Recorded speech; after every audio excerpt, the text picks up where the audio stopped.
Well, good evening, everyone. Let's go ahead and get started, shall we? My name is Beth Hendricks. I'm the Executive Director of the League of Women Voters of Colorado, and I welcome you to the first session of our Spring Activist Training Series. The League of Women Voters is an organization born of activism. Our founders were some of the very suffragists who fought for and won the right to vote for American citizen women. It was a victory, but an incomplete one, because many women born and living in the United States were not considered citizens in 1920, including women of Indigenous and Asian descent. While Black and Latina women were officially considered citizens and therefore eligible to vote, they faced continual barriers to voting, from poll taxes to lynchings. And now, 106 years later, there's a bill before Congress that would make it more difficult for many millions of women to vote, about 70 million women, ironically called the SAVE Act. So thank you for being here tonight and caring about our democracy enough to want to act. Tonight, you'll learn about Colorado's legislative process and how to make your voice heard at the state capitol. Andrea Wilkins, LWVCO's legislative liaison, will walk us schoolhouse rock style, not really, through the ways a bill becomes a law and how you can add your influence. Session 2 on March 18th will be about activism safety and knowing your rights as a protester. That's ahead of the No Kings rally on the 28th. On April 1st, we'll discuss activism beyond the march, other peaceful ways to resist when there isn't a march. Session 4 will be about reaching marginalized voters. We'll hear from our partners at Mi Familia Vota and Colorado Criminal Justice Reform Coalition, who will discuss these key voting populations and how they still face barriers to the ballot. Session 5 on April 29th will be about holding local government accountable through league programs Observer Corps and Eyewitness. Session 6 will be about deep canvassing and the power of deep, meaningful human conversation to de-escalate, connect, and promote a healthy American democracy. And the final session, session 7 on May 20th, we'll come back to the state and talk about Colorado's budget process, because there's not much point in talking about bills if we can't talk about the budget. So thank you again for being here. And I'm pleased to introduce my colleague, Andrea Wilkins. Thank you, Beth. I'm pleased to be here with you all tonight and really appreciate you taking time out of the evening to dedicate to this activity and, just your overall engagement. It's just so important at any phase, in our country, but I think a lot of people are feeling the need for action right now. So we're really glad to see you here tonight. I am going to share my screen. So give me just one second and hopefully I will get the setting right.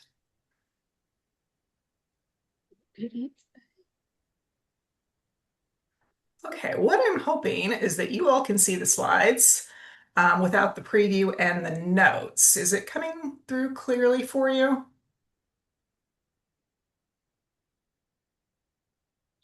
Yes. Thank you. I'm using two screens and sometimes I am not the best at getting it to display correctly, but I want you to be able to see what I want you to see. So as Beth mentioned, we're going to talk tonight about the legislative process in Colorado and We wanted to go into this not assuming any knowledge. We wanted to provide an opportunity to talk about this in a really foundational way so everyone can come into the conversation on the same page and comfortable kind of building on your knowledge. So, what we talk about tonight very well could be in parts a review for some of you. I know that. Some of the colleagues that I see on the Zoom tonight have experience with our Legislative Action Committee, which I'll talk about a little bit later in the presentation. But is a little preview, I guess. The Legislative Action Committee is LWVCO's Citizen Lobbying Corps, and that group has just got a ton of expertise into the citizen lobbying process and navigating the legislature. So I just kind of wanted to kick things off with an open invitation to them that as we're talking about things, if you all have pearls of wisdom that I may not mention or things that you'd like to share, please feel free to jump in to kind of add to the discussion. In terms of questions, please feel free to, come off mute. You can raise the little hand icon, but honestly, I don't, with my screens displaying the slides, I don't see very well, all of the attendees. So it's probably best if you just go ahead and come off mute and yell out your questions. And then we'll also have time, I think, for some discussion at the end. So let's go ahead and get started. So let's start with, just kind of some introductory information about the structure and the powers of the General Assembly. The Colorado legislature as a body is a bicameral, meaning two-chamber institution with 100 elected members in total. That's comprised of 35 senators who serve 4-year terms and 65 representatives who serve 2 years per term in the House. There are term limits here in Colorado, so members are limited to serving 8 consecutive years in each chamber. This year, we kicked the legislative session off on January 14th. It is a requirement that the General Assembly convene no later than the second Wednesday in January to start their 120-day session. Second Wednesday came a little later in the month this year. So, um, we're usually kind of into it about a week further along, but that's just the way the calendar worked this year. And then, as everyone probably is well aware, the General Assembly is the branch of government that is responsible for making laws for the state of Colorado. When we think about those 100 individuals that make up the Colorado Senate and the House of Representatives, they're coming from Colorado's 100 legislative districts, which are based on population as determined by the US Census. The redistricting or the drawing of those individual 100 districts is the responsibility of the Colorado Independent Redistricting Commissions, which some of you may recall were established in 2018 via the passage of Amendments Y and Z. We're proud to say that LWVCO was heavily involved in the drafting and push for the passage of those amendments. As a result of those 2 amendments that resulted in the constitutional change, there were 2 commissions that were created. One that is focused on drawing the lines for congressional districts, and one that is responsible for drawing the district lines for legislative districts. As of 2026, I believe, maybe it's 2025, but most current numbers, each senator represents approximately 165,000 residents. So the Senate districts, a little bigger, and cover, in most cases, a fair bit of land mass. Representatives are a little more focused in the area that they represent, and the current estimates there are that they represent approximately 88,000 residents. So now I'd like to talk a little bit about the agencies of the General Assembly. Agencies, that's the word that they use to describe what you might think of as kind of the major departments or branches within the General Assembly itself. It may help to think about it sort of like an org chart and, kind of thinking about the different departments that may exist, within an org chart. So the agencies of the General Assembly include the House and Senate, of course, but also a few nonpartisan staff agencies. And these staff agencies consist of the Legislative Council Service, so the staff that comprises the Legislative Council, the Joint Budget Committee staff, the Office of Legislative Legal Services, and the Office of the State Auditor. So, to focus a little bit, just very high level on what each of those agencies do. The Legislative Council staff are the nonpartisan research arm of the General Assembly. So they're providing all kinds of research and information support to, individual legislators, the committees. They're responding to constituent requests for information. I know, LWVCO has reached out many times to get clarification on a whole host of issues. And reaching out to Legislative Council staff is always a heartening experience because they are truly very helpful, very knowledgeable. So really do a great job where constituent services are concerned and those requests for, just different types of information. They also prepare the fiscal notes that accompany the bills. Any bill that has got a fiscal impact and that it's spending money or kind of changing something about the way money either comes in or needs to be allocated out. There will be a fiscal note that provides for that assessment. So not only do we look at legislation and what it's attempting to do in terms of policy or possibly program development. But it's also important to consider the fiscal impact of that too. Essentially, how much is it going to cost and which departments are going to be affected? And is it just a state impact or is there a local government impact? The fiscal notes cover all of that. So they're a really handy source of information and they're always very important, but they're particularly important in times, like now where we find ourselves in really kind of a budget crunch the General Assembly is facing a budget shortfall. And, there's just a lot of concern about how to sustain funding for existing programs and services, much less anything new. So how much things cost is a, very, very top priority for the General Assembly this year. And then the other really significant thing that the Legislative Council staff does is to make revenue projections.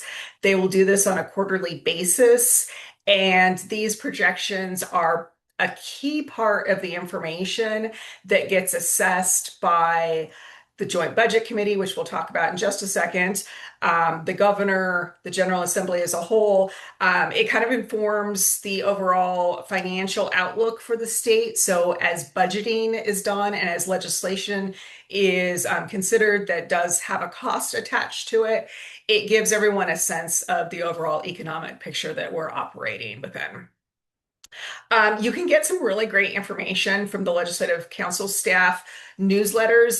The link on this slide, which will be distributed after the presentation at some point soon, you'll see that as a link, so you'll be able to go in and sign up for those if that's something that you're interested in. Not only does it include that fiscal information, but they'll also send out more general policy information and just other updates affecting the General Assembly. So it's a really good source of information.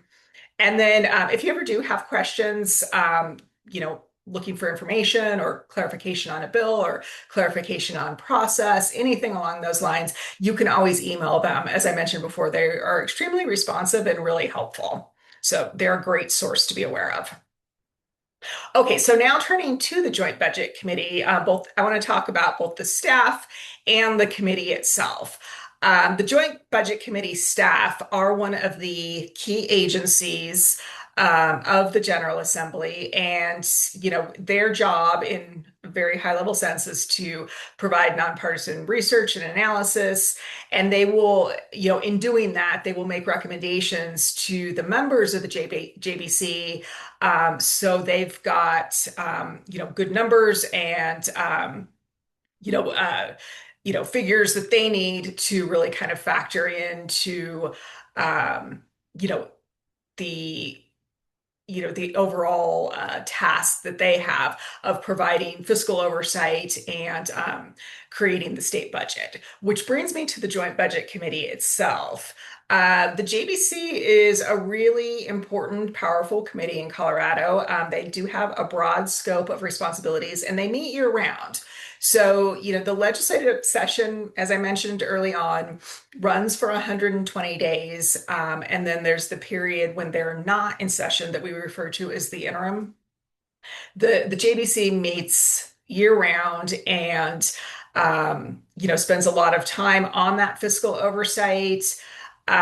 They will also hear a lot from the state departments as to their ongoing funding needs and if adjustments need to be made along the way. So it's a really big job for the legislators that sit on this committee.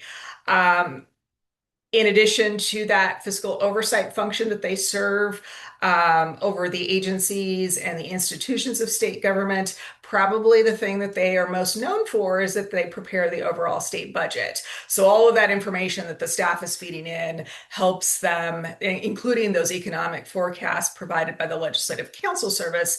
That gives them the information they need to kind of figure out where we're likely headed with the economy, what the state budget is looking like in both a present sense and, kind of looking a bit down the road. That really helps them craft that budget in a way that allows them to balance it, which is a requirement in Colorado. The JBC is a six-member committee, and it consists of the chairperson plus a majority, meaning the majority party, a majority, and one minority, meaning the minority party in the General Assembly, of the House Appropriations Committee. So essentially, three individuals from that committee. And then it also, the other three people are coming from the Senate Appropriations Committee, and those include, similar to the House, chairperson plus one majority, one minority member of that committee. And members serve 2-year terms on the JBC. Okay, one of the other agencies of the legislature is the Office of Legislative Legal Services. And this group of people, this group of attorneys, is the nonpartisan in-house counsel for the General Assembly. And they also have a really broad scope of work focused on, really the legal functions and responsibilities associated with policy development. They're doing things like drafting bills, writing laws, they're producing statutes. They're reviewing the administrative rules that are issued by the state departments. And they're also providing review and comment on proposed citizen initiatives that you see appear on the ballot. Right now, we're in a pretty heavy signature gathering phase for those citizen initiatives. So you probably have encountered people with their clipboards asking for signatures at the grocery store. I see them at the park a lot. You kind of see them all over town. But they are attempting to gather enough signatures to get that initiative to appear on the ballot. But the language and the legal assessment to ensure that the proposed initiative itself, that it meets all of the legal requirements, that assessment is part of the duty of the Legislative Office of Legislative Legal Services. And then again, there is contact information here. You will not be able to get specific information on bills that's not public information unless the sponsor of the bill has authorized you to receive that information from one of the OLLS attorneys. And that's because that's falling under the guise of attorney-client privilege, with the client in this instance being the member of the General Assembly. So as they're working on the development of legislation, it's very often that, community stakeholders, such as members of LWVCO, may be working with a sponsor on legislation, and it can sometimes be necessary to talk to the bill drafter. That is something that does require permission of the sponsor. But for general questions, that sort of thing, general information, of course, you can reach out to them as well through this email address that you see on the slide there. Okay, and then the final agency of the General Assembly is the Office of the State Auditor. And the state auditor, their focus or their purpose is to provide the General Assembly and the public with assessments of the operation of state programs and use of public money, whether that's state funding or federal funding. It's when you hear the word audit, you kind of it means what it sounds like here. It's basically an examination or assessment of, how these programs are working. What does the funding look like? Are there things that can be done better? And in making that assessment, they will identify recommendations that can be made. Oh, I'm hearing, looks like we've got some feedback.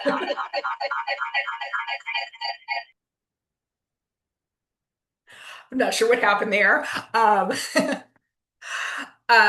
so as they're examining kind of the inner workings of state government, if they see areas where there could be an increase in efficiency, whether that's fiscal efficiency or improving the effectiveness of programs or services, or doing some things to ensure that the way programs and services are being carried out is staying true to the legislative intent or to the bill that created those programs and services.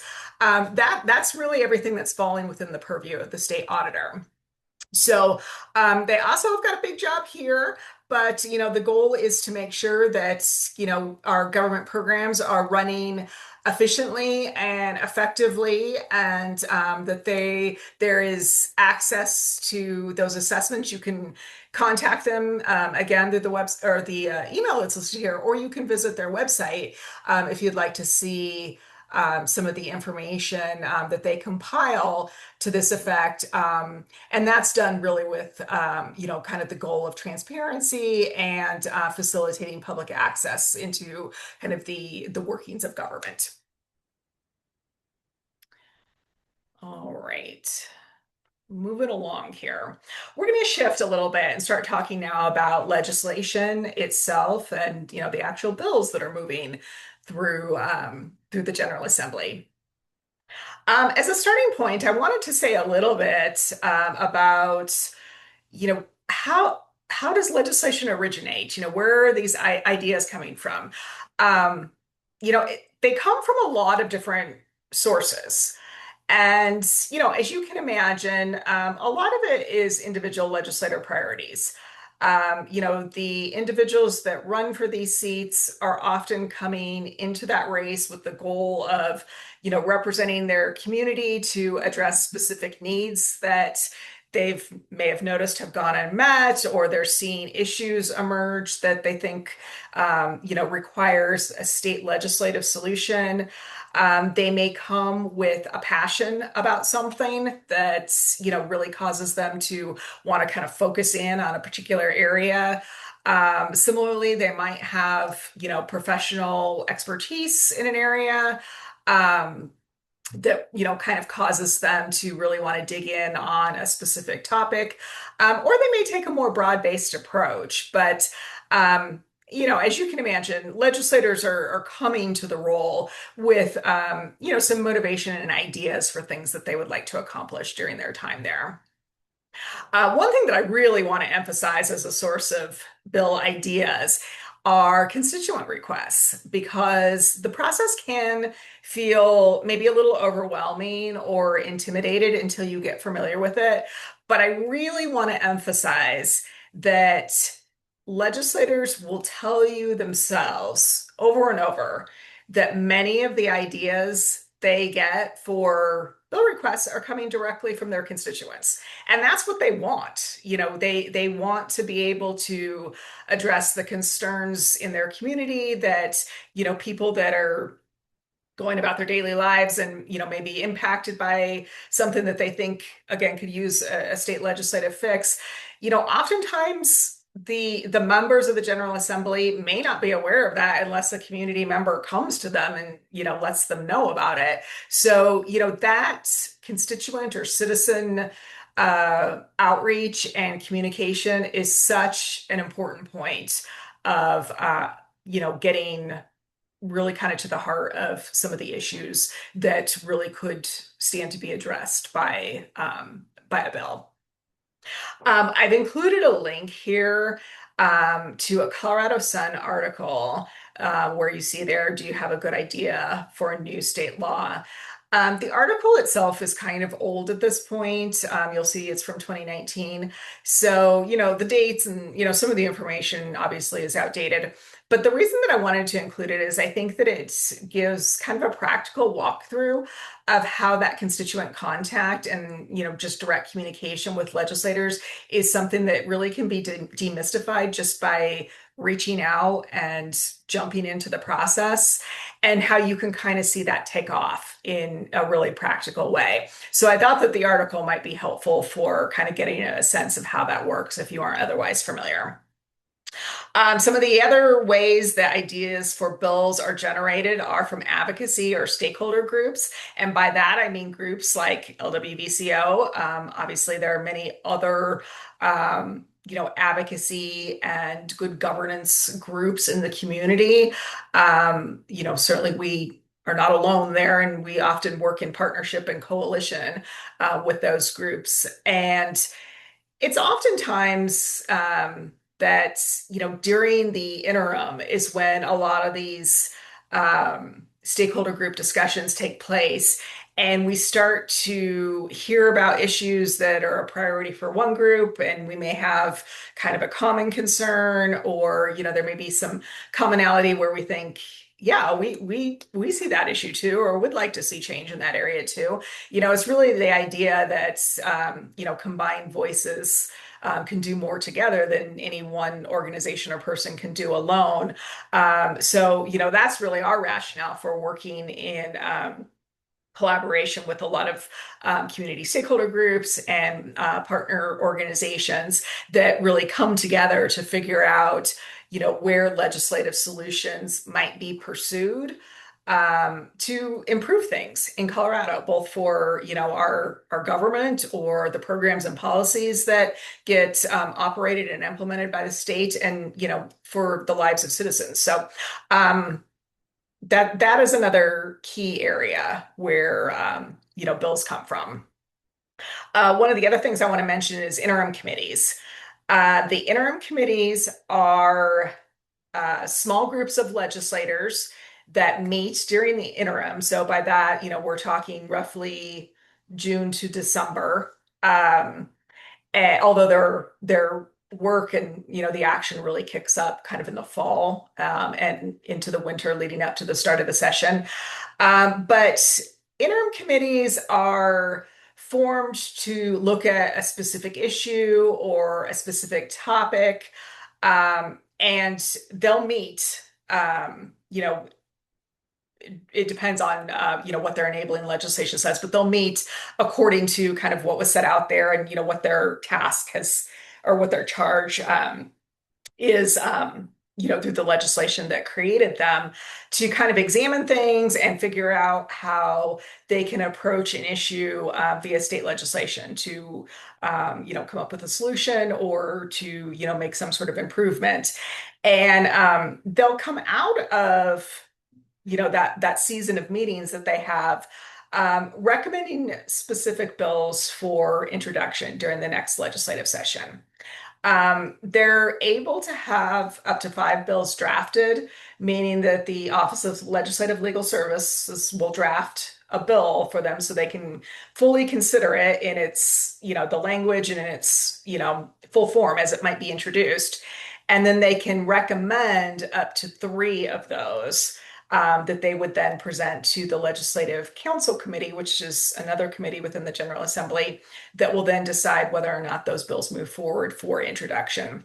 So the recommendations of the interim committees are a distinct source of bills, and they're usually the bills that are introduced right at the beginning of the session. And then the last sort of source that I want to talk about as a place where bills can originate are through the executive branch, whether it's a specific state agency or it's a request by the governor. Bills coming out of the executive branch might be needed for a whole host of reasons. Some of it might be to respond to an emerging issue or a problem that has presented itself. Sometimes, existing law needs to be tweaked a bit to either update it or, respond to new circumstances. Sometimes legislation, once implemented, will end up having some unintended consequences that, couldn't be fully anticipated at the time it was passed. So that might be a reason for tweaking. There's a whole host of reasons why some updates might be needed. And then sometimes it's kind of priorities too. We talked about that with individual legislators. We see that with the governor too.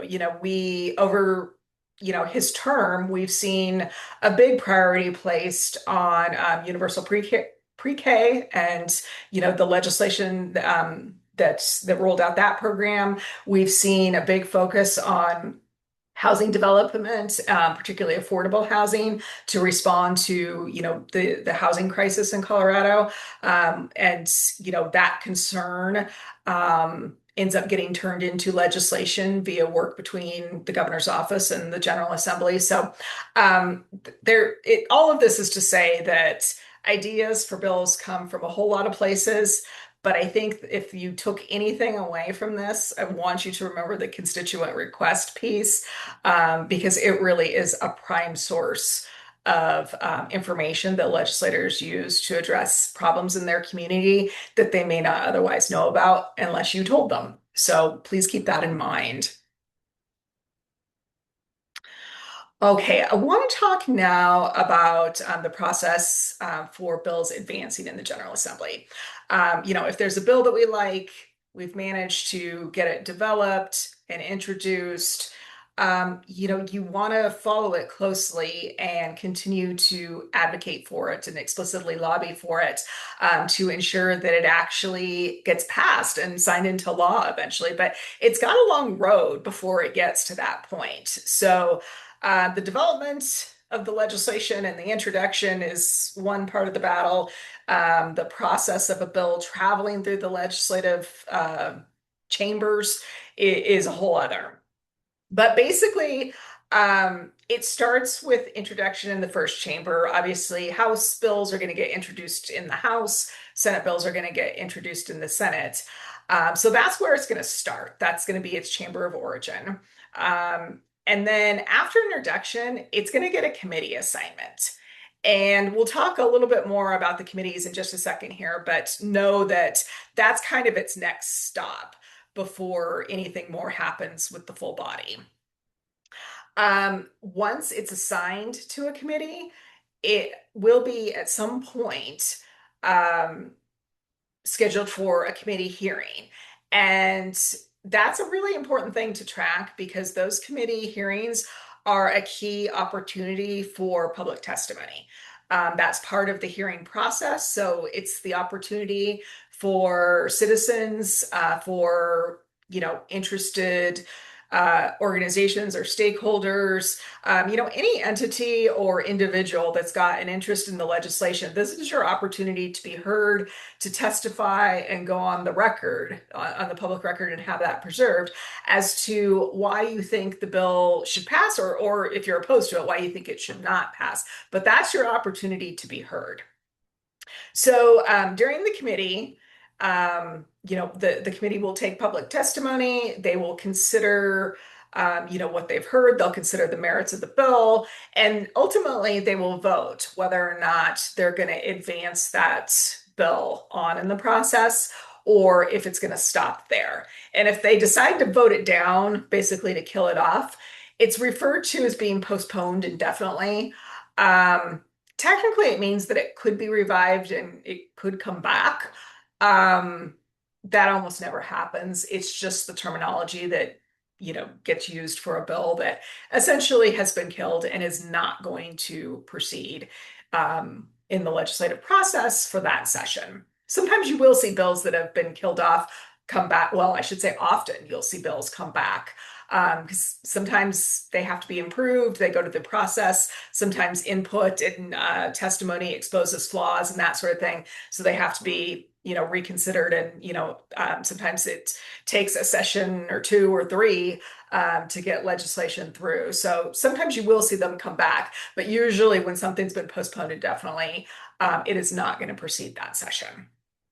Once it's been passed out of committee, though, assuming that that's been the case, it'll move on to what's referred to as second reading in its chamber of origin. So, say if we're in the House, all of the House members are going to come together on second reading to convene in what is referred to as the Committee of the Whole.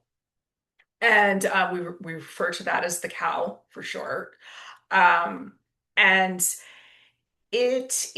mean, it's basically, it's a procedural mechanism that is used to conduct the discussion on second reading. And, it's an opportunity for all members of the chamber to, come together and act as a large committee, essentially, to debate the merits of the bill, talk about amendments that either came up in the committee or might be introduced on second reading. And then ultimately they'll vote on the bill as to, what they think of it, whether it should move on. And then it after that, usually very shortly thereafter, it'll proceed on for a vote on third reading, which is kind of a more formal vote. Votes are recorded in the third reading vote, whereas they're not typically in second reading. And that's really kind of the last stop or the last step, I guess I should say, in the process for the steps it needs to move through in the chamber of origin. So if a bill is passed on third reading, it's considered passed by that chamber, and it is then ready to move over to the other chamber.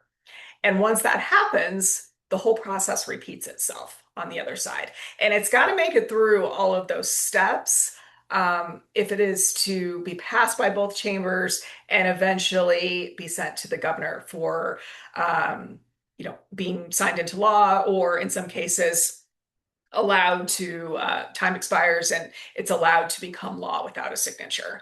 So that's a very quick explanation of the process, but just know it's got to go through those steps on each side before it has a chance of becoming law. So if you're tracking legislation and actively lobbying on it, you want to make sure that you are closely following it in both chambers, because there are several votes that it has to make through. And there's also opportunity for amendment along the way too. So a bill that you start out liking might get amended in a way that makes you not like it so much in the end, or vice versa. So it's always really important to follow it through each step of the way. Um, so I touched on the legislative committees a little bit, but I wanted to try and dive down a little bit deeper. Um, Similar to the interim committees, I had mentioned they're smaller groups of legislators that are focused on a specific category of bills. The committees that meet during the session are referred to the committees of reference. And what you'll see happen is that bills will get assigned, depending on what topic or issue the bill is dealing with, they'll get assigned to a committee that's got a scope of issues or a focus that, it makes sense. It aligns with what the bill is dealing with. So bills that are dealing with public education are going to go to the Education Committee. Bills that deal with, you know, TANF or, income support programs are going to go to the Health and Human Services Committee. And there's a whole host of committees. I didn't want to list them all out here because they can change a little bit from session to session. Their focus largely remains the same, but there are tweaks from session to session. And this is all available on the General Assembly website under the committees tab, so you can see all of that and get a sense of, what their focus is and essentially what the jurisdiction of that committee is. But as I mentioned, they will be assigned to a committee by leadership in each chamber. And the committee is really there to, as a small group, kind of workshop the bill a little bit. Like I said, they'll consider it on its merits. They'll think about whether or not there's a compelling need for a new state law to address whatever issue is being addressed, whether the bill's crafted in a way that, is appropriately targeted to address the need that is the focus of the bill. The legislators that sit on the committee will hear public testimony and input from the community as to the impacts they think this legislation will have, for better or worse. Consideration will be given to the cost, and then the committee will, potentially consider amendments. Those will get voted on either up or down, and the bill itself will then receive a vote as to whether or not it proceeds or whether it gets postponed indefinitely. In Colorado, there is a constitutional requirement that every bill that's introduced in the General Assembly in a session be given a public hearing via the committee and a vote, and that's referred to as the gavel amendment. Okay, Beth mentioned Schoolhouse Rock. I always think of this visual as a little bit like a Schoolhouse Rock kind of thing. I'm hoping you can see it's kind of tiny on a slide, but I'm hoping that you can see it okay on your individual screen. This chart is also available on the General Assembly website, but it's sort of a handy illustration that sets out kind of the movement from one step in the process to the next that we just discussed. And you can kind of see how it flows through all those steps in one chamber, and then it goes to the second chamber, flows through those steps again. There's a little bit more information here. You'll see conference committee. I didn't mention that before. The conference committee is a committee that's it's a group of legislators from both chambers that are asked to come together to basically resolve amendments that are not aligned or potentially conflict with each other, that were introduced in one chamber or the other. And so the amendments that came out of the House need to be reconciled with the amendments that came out of the Senate. And the committee needs to, basically kind of resolve that so we have a coherent bill. From there, it gets repassed or not. In some instances, no. And then it will go on to the governor for signature, or like I said, it is allowed to become law without signature. In some cases, the vast majority of bills, this is not the case, but in some cases, the governor is inclined to veto something. I think that happened about with 10 bills last year or somewhere in that neighborhood. So it's not, and compared to around the 600 plus that get considered, not that many pass, of course, but there's around 600 bills that get introduced each session. I'd say, I don't know, maybe a little more than half make it through the process. And then last year, I think we saw somewhere in the area of around 10 bills that got vetoed. That veto the General Assembly can let that veto stand, or if they feel really strongly that this bill should not have been vetoed, it should become law, they can attempt to override it, but it is a high threshold. It does require a 2/3 vote of all members. So it's not something that's easily done, but if they feel strongly enough about it, sometimes they will attempt that. And then, once that process is settled, we've got bills that become law. So that's kind of a snapshot of the process. So hopefully that's a handy visual for you all. I also want to talk a little bit about bill tracking. I mentioned a lot about how it's important to stay on top of a bill because there's a lot of things that could happen to it as it moves through the process. So tracking it closely is something that you'll want to do. And then talk a little bit about the citizen lobbying piece and how you can actually be engaged in that process. Probably the most important thing is to remember that relation building is so essential to this process. Getting to know your representative and senator, the people that represent you in the General Assembly are really going to be your go-to for problems that you see emerging in your community that you think are in need of a state solution or a state legislative solution. So getting to know them, even if you don't have legislation that you want to propose to them, it's just good to have that relationship because if there's ever a question that you have or a reason that you feel like you need to call them up or you'd like them to pay attention to something, I mean, it could be anything under the sun, essentially. Um, if you have an existing relationship with them, it just makes that process so much easier. So I would really encourage that.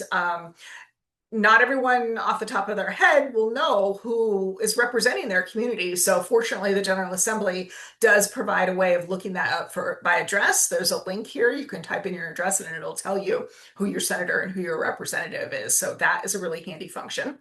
Um, and then another way, short of direct outreach, another way to kind of stay on top of the activities of your representatives is to follow them on social media. They post a lot of information that way. They'll give you information on their social media channels about town halls that they have coming up. Sometimes they have constituent coffees or other sorts of meetings, public appearances that they make. All that tends to get publicized on social media. So that's a really handy tool. You can also look up their websites too. If you just search for them by name, you can generally figure out where their website is. And through there, you can sign up for their newsletters. Also, a really handy way to get periodic updates from them on the bills that they're working on and other issues that have come to their attention.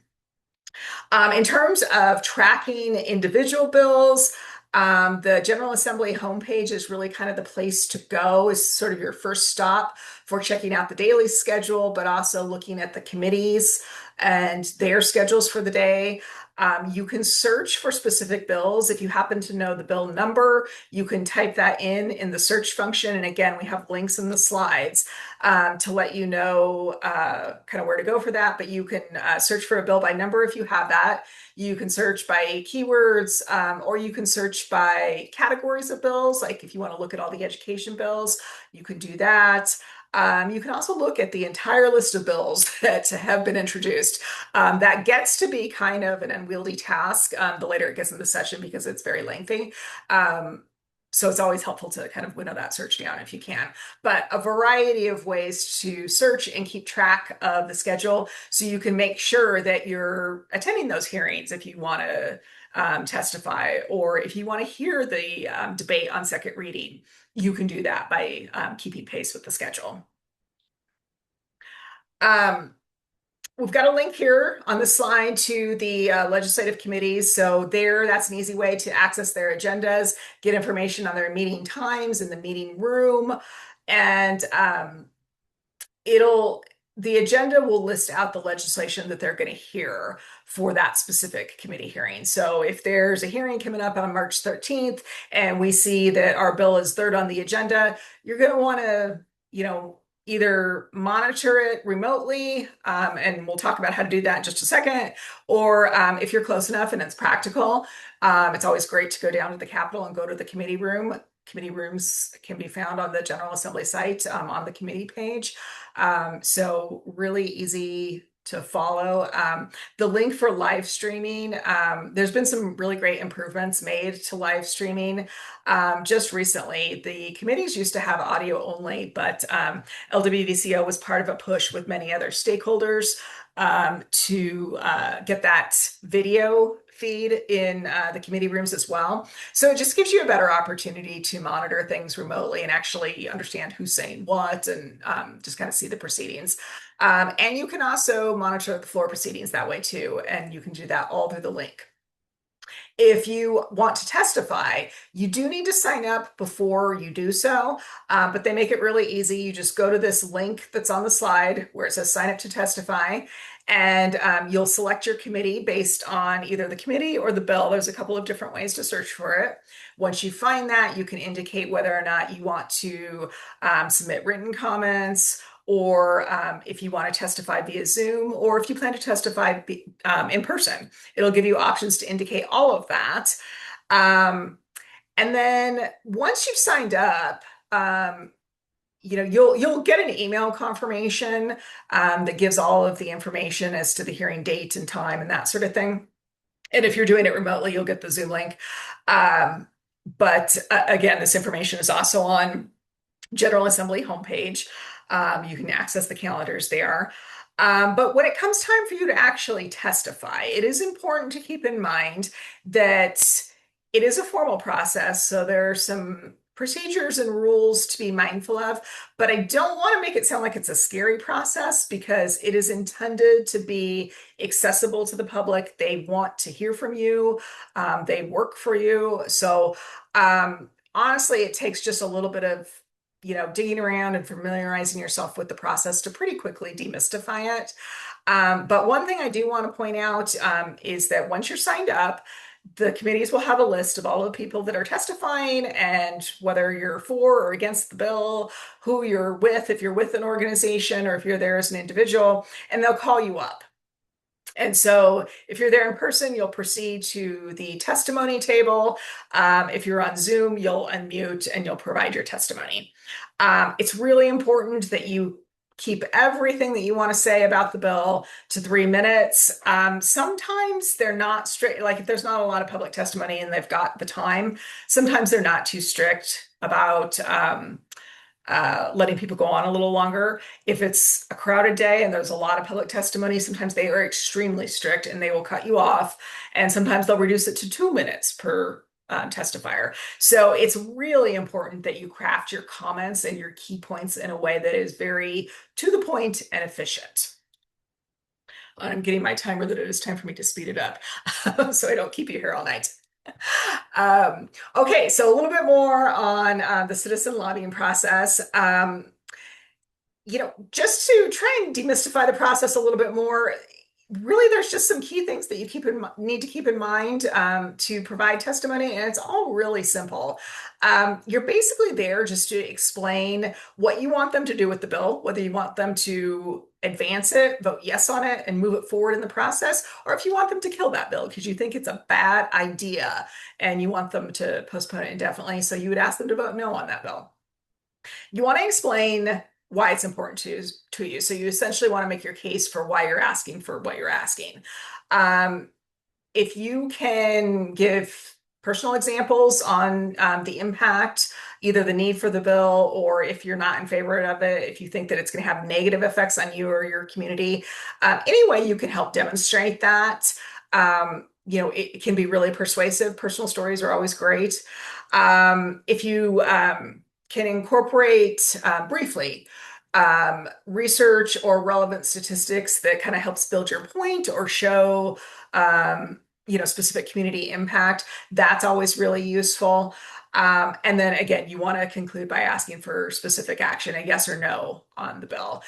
If there are things about the bill that you think are good, but you'd like to see something tweaked because you think there needs to be a change and you've got a specific reason why you think this change is really important, you can ask for an amendment. It may not be accepted, but it is something that you can discuss with the sponsor. But it is very important that you do that before the committee, because the committee is not the time to do that. It's essentially too late because the sponsor will need to consider that. They'll need to have the amendment drafted. There's work that needs to take place leading up to that. So just something to be aware of. If you feel like an amendment is important, you want to make sure that you're giving some lead time. And then, of course, we want to thank the committee for their consideration of your testimony. So if testifying sounds great and you'd like to join a group that does this all the time and be with like-minded people, we would strongly encourage you to join the Legislative Action Committee. The LAC is the LWVCO Citizen Lobbying Corps. It consists of about 40 people this year, and they advocate on LWVCO positions and our organizational priorities. As I mentioned earlier, we often work in coalition and with partner organizations to amplify our voice. It's really easy to participate, even if you don't live in the Denver metro area, because we meet via Zoom from 9 to 11 every other Friday. And if you want to learn more about what we do, you can see examples of our testimony, some articles that some of our members have written, and lists of all of the bills that we're either considering or have formally taken a position on. You can check out the Legislative Action Committee webpage on the LWVCO site. And with that, I think I will conclude and see if there are any questions. I just want to leave you with the slide with our contact information. These are the staff and action and advocacy board chair contact information. Any of these people can answer your questions or get you where you need to be if they can't specifically help you. And if you think the LAC might be for you and you'd like to talk about it a little further, please reach out to one of us and we would be happy to do that. So with that, any questions, discussion, comments? I'll stop sharing so we can see each other again.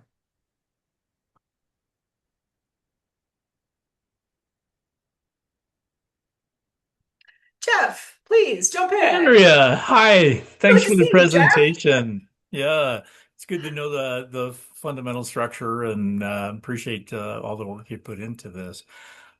We've done a lot of work with the Coalition for Universal Healthcare, and the legislature approved the study from the Colorado Department of Public Health. The project now is sort of put on hold while we're waiting for the study to come from the School of Public Health.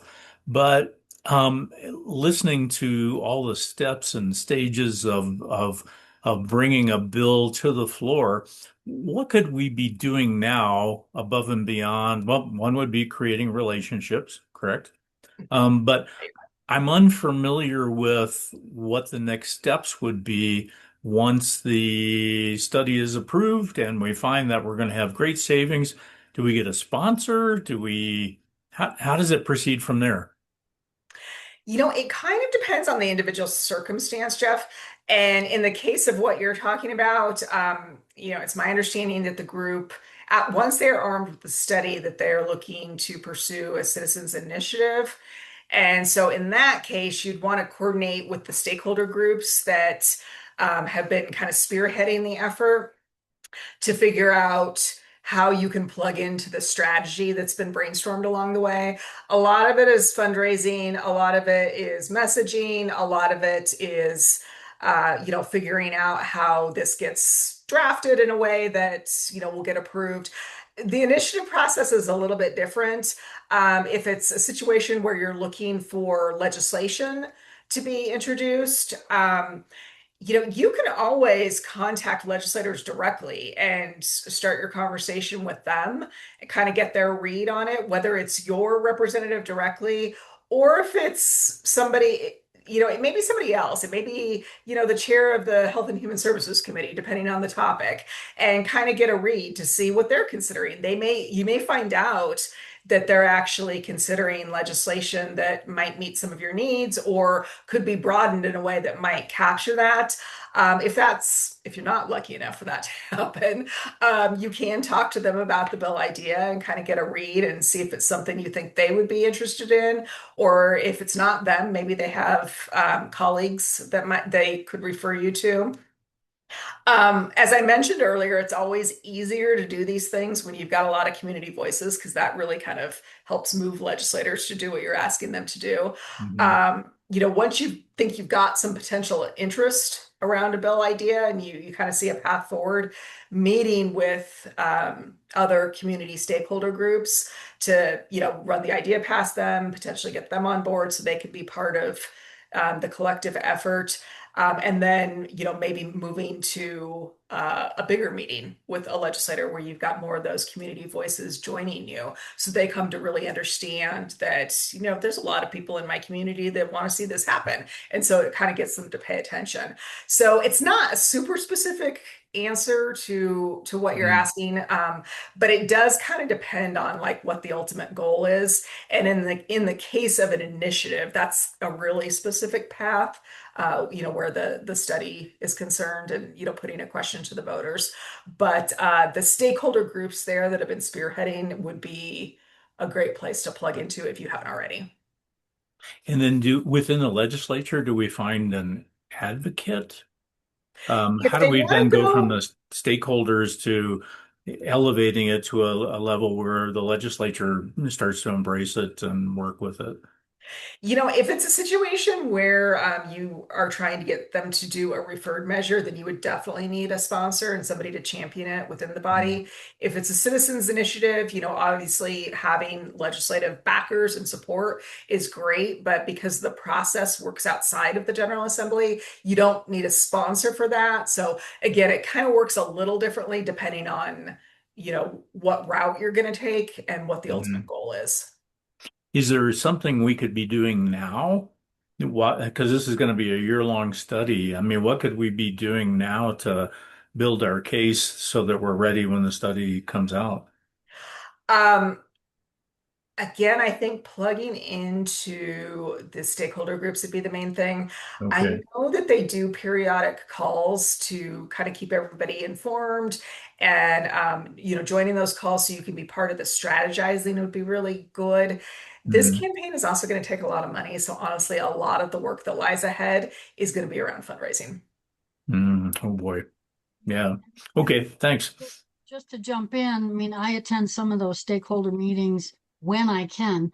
There's a ton of them.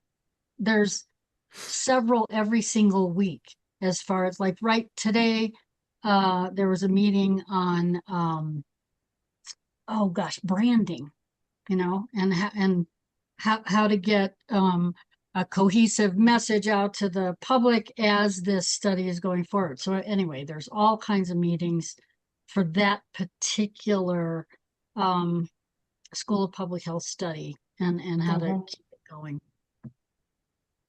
Money, money, money. It Mhm. sadly Yeah, plays a very large role Either you raise money or you marry the task force chair of the health task force.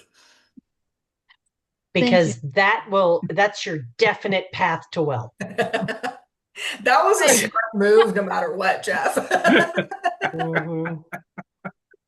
Hmm. man. Huh. Mm, But on that note, it's my job. So yeah. I will say thank you for being here.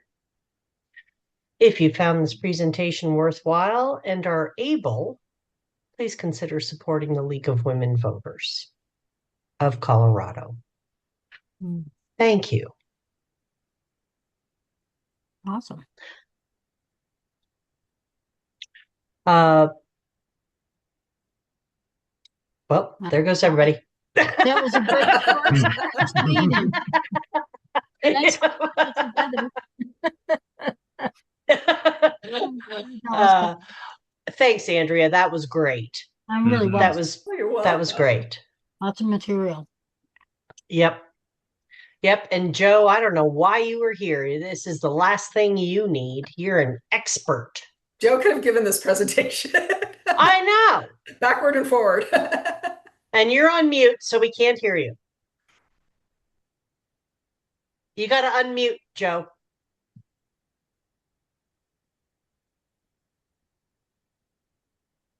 Unmute. I thought I might learn something about the uh, capital. What is it? Capital Commons, whatever that new. Oh, Oh, yeah. But nope. That's no. so Sorry. LAC specific. We didn't want to scare off any people. Oh well, this be going to my program committee meeting tonight. So Sweet. Great. Okay. Take good care. I didn't know that the JBC works year round. Mhm. Are those legislators paid differently? I don't think so. Oh boy. I mean, their per diem probably Yeah. looks pretty different, Sure, but but still, in terms of just pay, I don't think so. they're paid as part-time people. Yeah. Yeah, no, it's a heavy lift. And How much that do they get paid? I think uh it's around it's between 42, right? How much? yeah, 45 maybe? It's not very That's much. it? Mm. Yeah. it's under 50,000 even for leadership, Wow. which, Mm. for a part-time job I ain't bad, suppose. but Yeah. we all know it's not a Not a part-time part-time job. job. Yeah. Right. Especially if you're a JBC member, I can't even imagine how many hours they're putting in. Hmm. I mean, it's obviously going to fluctuate a little bit depending on where they are, but I mean, it's just a heavy lift at You, various points through the year or so. you I mean, know how many hours you work just depends on you as an individual.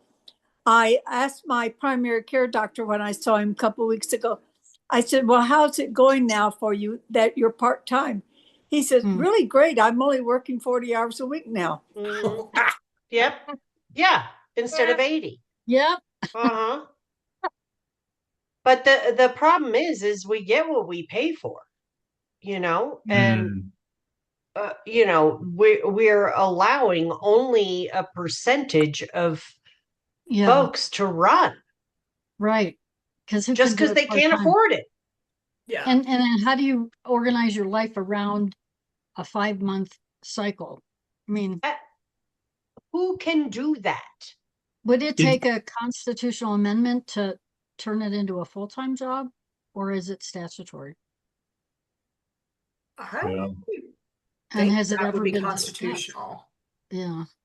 I will say that we did submit testimony because there was a legislative pay review commission Mm. that was meeting over the interim, and we did submit testimony, basically arguing that for one, this is not a part-time job, and Mhm. secondly, this is an equity issue because, Mhm. they claim, I mean, on paper, everyone sees the benefit, I think, of diverse people, people with different backgrounds and walks of life. But the reality is, not every person, has the luxury of, you know, leaving their 5-year-old at home while Right. they're mm. at a committee Yeah. hearing until 1 a.m.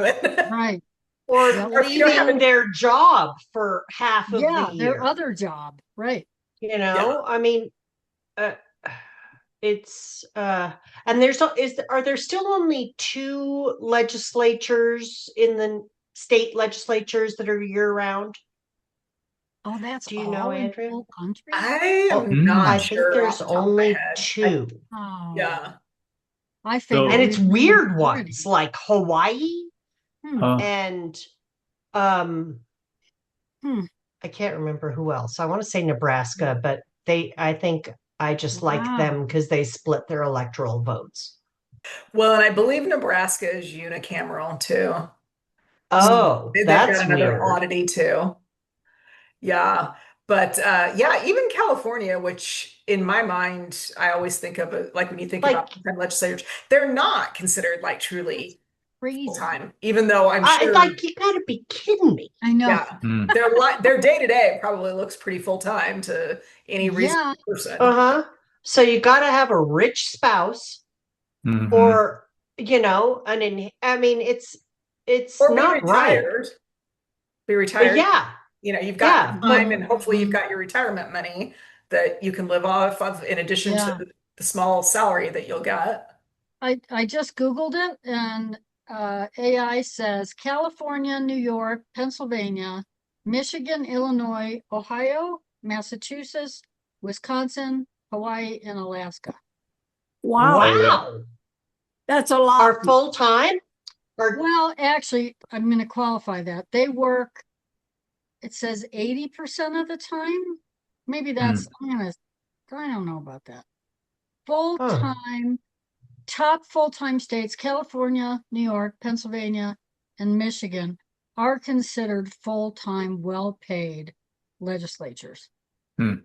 This Huh. is I some of wonder the research that came out during that legislative pay Mm, commission study. okay. I wonder where I got Hawaii. Hmm. Well, Well, it's no, in, I think, no, it's in there. It's yeah, one of the it four. is. Okay. Mhm. Yeah, Alaska, Hawaii, Massachusetts, and Wisconsin. Hawaii's got some logistical challenges too, because like trying to live on your district or live in your district and then travel to the Mhm. capital is a big deal there because Yeah, and it Mhm. would take a you, long time. yeah, you probably are getting in on a flight, Well, Mhm. and same with Alaska. right? And, they're both states with strong indigenous populations. Mhm. I wonder how much that influences. That's a good question. Mhm. Huh. Don't know. Well, and So then is that California is Anyway, like the 10th or 11th largest economy fourth, in the fourth in the world. world. in the world? Yeah. I mean, it's a huge Yeah, business. I Hmm. know. It's humongous. How do you do that? Yeah, you'd have to be full time. Yeah, Mhm. that's where sometimes when you hear like some strategies being proposed about states withholding their federal tax money. California, I have heard, some people have kind of floated that sometimes. It would make a big impact if California actually did that. Mhm. Uh-huh. Have you heard about that method of protest, Jeff? No, what's that? States honestly withholding their federal taxes. I love it. Personally, I do Yeah. Yeah, yeah, yeah. Ooh. Oh my God. I mean, I was just going to withhold the amount of tax that I would pay to Riverstone Academy to be the first Christian public school, but I mean, Sure. we could definitely expand this. No, I I mean, personally that love it is stuff too. that's being talked about. Mhm. So Uh, It have talks about hope. putting it in a trust fund. Yeah. And like if we're not going to get services from the federal government, then you've got a pool of money for the states that Yeah. opt So into are this. states considering this right now? Colorado's one of them. Yeah. And wow. I Okay, first heard that's it floated exciting. with California, which when you think Yeah. about like what an economic impact that would make. But Mhm. they Yeah. say Colorado too pays more in federal tax than it receives from Mhm. the federal government. So it Mhm. would still it'd be a problem if we decided to do it too.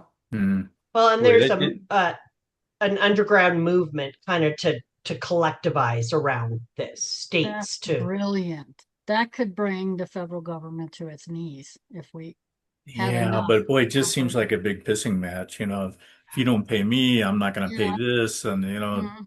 Isn't that yeah, what we're doing with Yeah, redistricting though? yeah. I mean, absolutely. Hmm. anyway, what a bunch I of hear you. nerds are we? I know, Mhm. but I love it. I get so excited about all this stuff. Yeah, So I want to exactly. change the subject briefly. Who's going to write a letter to Governor Polis about Tina Peters? Yeah, It's in the news again today. LWVCO already signed on to a letter this afternoon. Okay, good. good. Do we need an action item again? It is Action being alert? considered. Okay. This could, you know, Governor Polis is a 2026 leader of democracy. Right? Yeah. He can't do And that. considering who we honored last year, like, come, dude. Mhm. So yeah, Yeah. I'm meeting with his staff tomorrow to talk about the Good. award, Okay, and great. You will like, bring this up, I hope. I'm going to say that. And Yeah. Andrea, like, do you see anything wrong with that? I told Action and Advocacy that I'm like, I'm going to say it. No, I Like, Oh, that's yeah. not cool. yeah. No, And like, I completely agree with the point that you had made when in email when we were talking about this. This is not analogous to the Sonia Hawkes Lewis situation. Not I at feel like not at all. he's all. trying to No. capitalize on the timing of that because that was Mhm. just in the news, and he's trying to say, "Oh, look, it's the same thing." It's not the same thing. Hmm. No, it's apples and oranges. Mm-hmm. It takes a lot to So, take a computer and give all the voter information to your Mm-hmm. one party. That's a Yeah. unique act. Mm-hmm. That should never be minimized. That's Yeah. just a violation of every voter's trust. Yeah. in Right. Mesa No, County. I mean, she caused millions of dollars Yes. in Yeah. actual harm. Yes, she Mhm. did. That came out Taxpayer of our dollars. state coffers. Right. A lot more out of Mesa County, Mesa but County. still, yeah. Yeah. I mean, yeah, It not cost the Mesa same. County $1.4 million just to litigate and to pay for her salary. And Hmm. that's not even like they That's had to not- replace all their voting machines. Right. That Mhm. Mhm. Mhm. it's maddening. It's So, maddening. so what is Jared Polis looking for then? I mean, I can see his equity and trying to And balance that's what he's saying. yeah, but it He's doesn't like, sound. well, It sounds like maybe he's trying to free up federal dollars, to get Yeah. Colorado. But how do you make a bargain like that with someone who You don't. changes his mind every 4 seconds? Yeah, he can't be Yeah. trusted. No. Yeah. well, As and a lot of MAGA voters are finding out right now. yeah. Hmm. Well, I think Ugh. our governor needs to talk to our attorney general again. Hmm. Mm-hmm. Hmm. Mhm. Yep. Who we honored last year Right. for I prosecuting. thought they did an excellent job last year, Yeah. Absolutely. and they were bipartisan. Absolutely, That's Joe. Yeah. right. Yeah. Yeah, I Uh-huh. forget the name of the guy from Mesa County, the AG from Dan Mesa. Rubenstein. Yeah, yeah, yeah. He's That was fantastic. that was a beautiful pair. It They was. Uh-huh. It was together, so they inspiring. yeah. Yeah, exactly. The gay governor with the Yeah. Conservative. DA with his With the cowboy frickin' Western sloper. Yeah. Yeah. absolutely. It's wonderful. That's the way life should be. Yeah. Mhm. Mm-hmm. Hmm. Well, All we're right. not the Okay. governor, so we gotta No, but sometimes he go with does the work flow. for us. He works for us. But I Yeah, call the governor tomorrow. yeah. Cool. Yeah. Thanks, Give him Joe. hell. All right. Time for dinner, everybody. Thank you. Yeah, no Thanks, kidding. Andrea. Are you kidding? Thanks. I already Really had appreciate dinner. Thank you, Andrea. Oh, Andrea, enjoy your party. See you in the Bye. morning. Thanks so Bye. bye. much. Bye, guys. Bye.